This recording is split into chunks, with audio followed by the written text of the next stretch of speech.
नमस्कार। तो जे हम कक्षा 11वीं का जो अर्धवार्षिक परीक्षा का जीव विज्ञान का पेपर है इसको अपन सॉल्व करेंगे। तो आप जल्दी से जल्दी चैनल सब्सक्राइब कर लो और बेल आइकन को प्रेस कर लो, ठीक है। तो अब नए पेपर की वीडियो जाने कब आ जाएगी, ठीक है। तो आपको इसकी बात पता चल जाना चाहिए, ठीक है। और ज़्यादा से ज़्यादा दोस्तों में शेयर करो वीडियो को, ठीक है। तो अब हम देखते हैं इसके पेपर को सॉल्व करते हैं।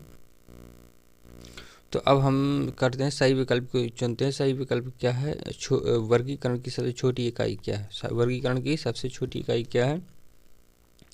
वर्गीकरण की सबसे छोटी इकाई क्या है?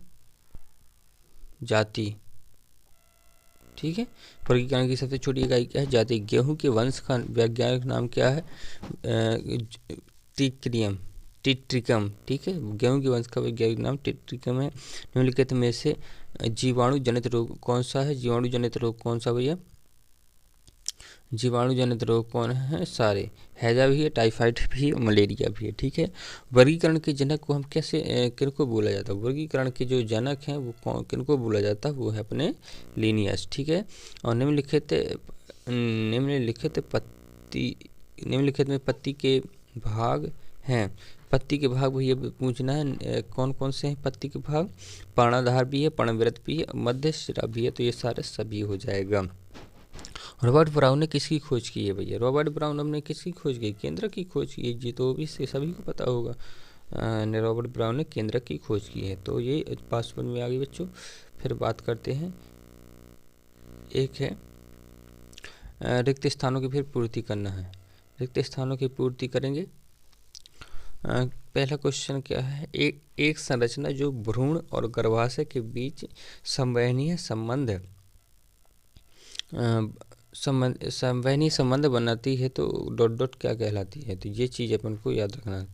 तो ये चीज़ कौन सी कहलाती है? ये चीज़ कहलाती है अपरा, ठीक है। ये चीज़ क्या कहलाती है भैया?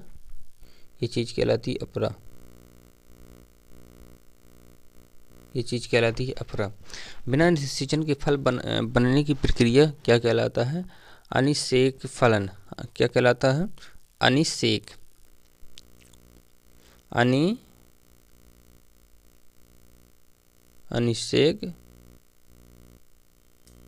फलन क्या कहलाता है? अनिषेक फलन, ठीक है। समझ में आया? हाँ। अब क्या करना है? जो तीसरा क्वेश्चन है कि बीजांड का भाग डॉट डॉट से हुआ है। बीजांड का भाग कहाँ से हुआ है ये?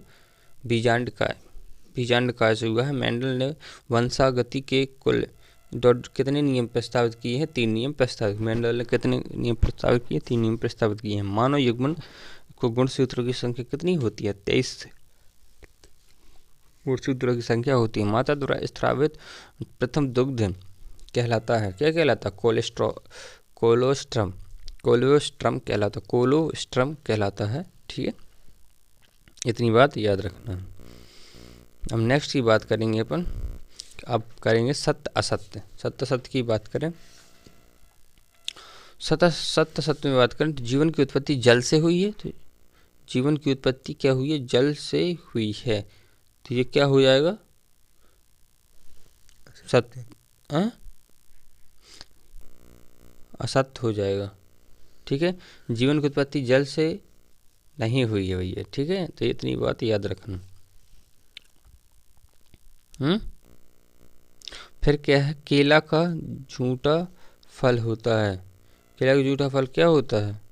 कल एक झूठा फल होता है। तो ये भी क्या हो जाएगा? असत्य हो जाएगा। तीसरी की बात करते हैं। ये क्या है? एंड्रोजन हार्मोन फैलोपियन ट्यूब द्वारा स्रावित होता है। एंड्रोजन हार्मोन फैलोपियन ट्यूब द्वारा स्रावित होता है। तो ये भी क्या हो जाएगा? असत्य हो जाएगा। ऊर्जा पिरामिड सदैव सीधा होता है। ये क्या हो जाएगा? सही हो जाएगा। मिलर ने अपने प्रयोग में मीथेन, अमोनिया और हाइड्रोजन मिश्रित किया है। तो ये भी क्या हो जाएगा? सत्य हो जाएगा। और पृथ्वी पर सबसे पहले उत्पन्न हुआ जीव मानव है। ये क्या हो जाएगा? ये भी असत्य हो जाएगा, ठीक है। इतनी बात समझ में आ गई। अब नेक्स्ट बढ़ते हैं, सही जोड़ी की बात करेंगे। सही जोड़ियों की बात कर लेते हैं। ठीक है। तो क्या है, यह सही जोड़ी एस्क्रोसोम, एस्क्रोसोम, एस्क्रोसोम और फिर क्या 3:1 महिला प्रजनन अंग, पुरुष प्रजनन अंग और 9:3:9, ठीक है। तो इसकी बात करेंगे तो एस्क्रोसोम कौन सा हो जाएगा, एस्क्रोसोम हो जाएगा शुक्राणु, ठीक है। एस्क्रोसोम क्या हो जाएगा भैया, शुक्राणु हो जाएगा। 3:1 क्या हो जाएगा, मोनोहाइब्रिड क्रॉस, ये क्या हो जाएगा, मोनोहाइब्रिड क्रॉस। महिला प्रजनन अंग क्या हो जाएगा भैया, एक्स अणु महिला प्रजनन अंग, महिला प्रजनन अंग क्या हो जाएगा, महिला प्रजनन अंग क्या हो जाएगा भैया 9। अच्छा जी 5वां देखें 9:3:9 की बात करेंगे, ये क्या कहलाता है, डाइब्रिड क्रॉस, ठीक है। अब हम बात करते हैं आगे की। तो अब ये क्या है, महिला प्रजनन अंग कौन हो जाएगा भाई, अंडवाहिनी हो जाएगा और पुरुष प्रजनन अंग क्या हो जाएंगे, वृषण हो जाएंगे, ठीक है। तो ये चीज़ आपको याद रखना है, ठीक है। अब क्या करेंगे अपन, एक वाक्य में उत्तर है तो इनको भी अपन क्या कर लेंगे, देख लेंगे, ठीक है। तो ये आपको क्या करना है, पहला क्वेश्चन है शुक्राणु को किस प्रकार पोषण मिलता है, बताओ भैया शुक्राणु को किस प्रकार पोषण मिलता है। तो इसको करना है, सर्टोली कोशिकाओं से पोषण प्राप्त होता है, शुक्राणु को क्या होता है, सर्टोली कोशिकाओं से पोषण प्राप्त होता है, ठीक है। मनुष्य में निषेचन कहाँ होता है, मनुष्य में निषेचन कहाँ होता है, फैलोपियन ट्यूब में होता है, डिम्ब वाहिनी में होता है, डिम्ब नलिका में, ठीक है। फैलोपियन ट्यूब में निषेचन होता है। यूरेसिल किस न्यूक्लिक अम्ल में पाया जाता है, यूरेसिल भैया तो किस में पाया जाता है, आरएनए, हाँ आरएनए में पाया जाता है, राइबो न्यूक्लिक एसिड, ठीक है। तो यूरेसिल कहाँ पाया जाता है, आरएनए में पाया जाता है। आरंभन कोडोन का नाम लिखिए, AUG होता है, आरंभन कोडोन का नाम क्या होता है भैया, AUG होता है। गुणसूत्र वंशानुक्रम सिद्धांत किसने दिया है, तो क्या लिखा है, वॉलर पटन और थियोडर बोवेरी ने इसका क्या है, इसका वंशानुक्रम का जो है तो नाम दिया है, ठीक है। तो ये सारे अपने ऑब्जेक्ट हो गए। अब क्या है, आप क्वेश्चन देख लो, क्वेश्चन देख लो, अब इसके बाद क्वेश्चन देख लो सभी आप, ये सारे क्वेश्चन देख लो।